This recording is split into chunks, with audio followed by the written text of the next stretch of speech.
chairman of the Special Olympics International and the cousin of HHS Secretary RFK Jr. I mentioned that, Tim, obviously because in the context is you know him. And you were able to watch him through that lens as he spoke today. I just played the president, though. He couldn't have been more definitive. Don't take Tylenol. You have worked closely with children with autism through Special Olympics. You've worked closely with them as a former special education teacher. You have a PhD in education.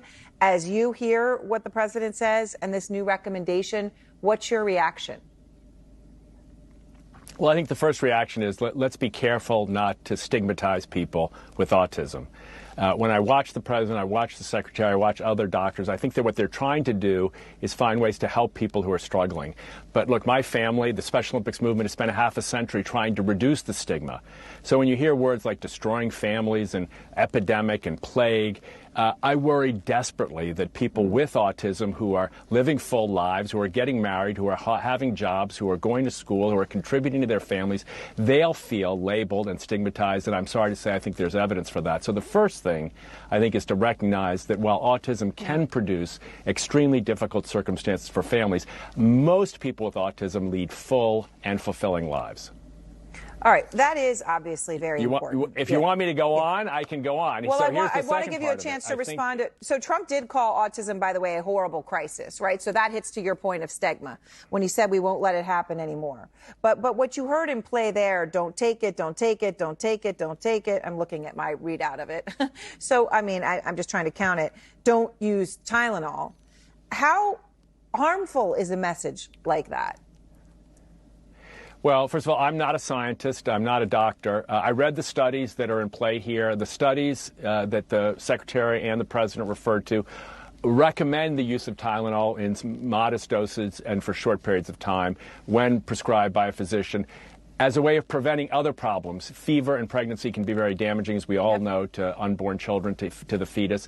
So the only reason Tylenol is ever prescribed is to try to prevent some condition that carries a greater risk.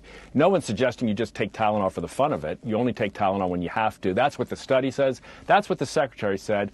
I'm going to go with that. That's good science, as far as I can tell. That's good practice. That's what we know from history. If you can avoid taking drugs, avoid taking drugs. But if you need them, take them under the care of a physician. I think that's the recommendation that the government is making. I know the president's words sounded a little bit different from that, that's not but I'm what going he to go said. with the recommendation. Yeah. Right. Yeah. I mean, that's clearly not what he said, yeah, obviously, true. or the impression that he was giving people. But I understand what you're trying to say. Okay, look over here. Don't look at him and the shiny object. I understand the point. I don't know whether people will do that or not. But I do want to give you a chance to respond to what the HHS secretary said, RFK Jr., obviously, because you know him, so you hear it in the context of as both a professional but also somebody that you know. So I want to play a bit more of what he said today, Timothy. Some 40 to 70% of mothers who have children with autism believe that their child was injured by a vaccine. President Trump believes that we should be listening to these mothers instead of gaslighting and marginalizing them like prior administrations. And of course, Timothy, this has been something he's been saying for many years, right? That he sees this link between vaccines and autism. Obviously, extensive research has not found evidence of a link between those two things. What is your message for him tonight? Well, I have the same message I've had in my discussions with him for over a decade. Listen to the science. I mean, look, vaccines have been researched extensively. I've read this just because I'm in the field extensively.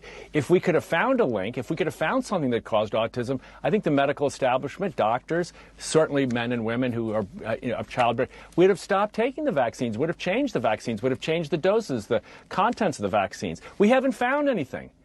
So, I mean, science has been working on this assiduously for a long period of time. I'm not aware of prior administrations, the secretary refers to there, gaslighting people. It's quite the contrary in my experience. People reaching out with the desire to help moms and dads who are struggling with these kinds of difficult conditions and trying to figure out what to do to support them. Why not focus on how we are supporting them? I mean, we need HHS to be the place in which it strengthens Medicaid reimbursements, improves training of physicians, improves research in this area. For many generations, people with intellectual disabilities were excluded from studies.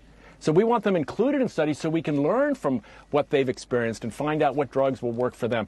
So there's a lot we can do that has nothing to do with demonizing past administrations or glorifying this one. What we're really about here is science. We're not about administrations. We're not about politics. We're about trying to help moms and dads and young people lead full and fulfilling lives. And I wish that the Secretary spent more of his energy focused on the future. He did mention a new generation of studies, which I welcome, a new generation of studies to try to look at all the potential causes of autism. That's good news.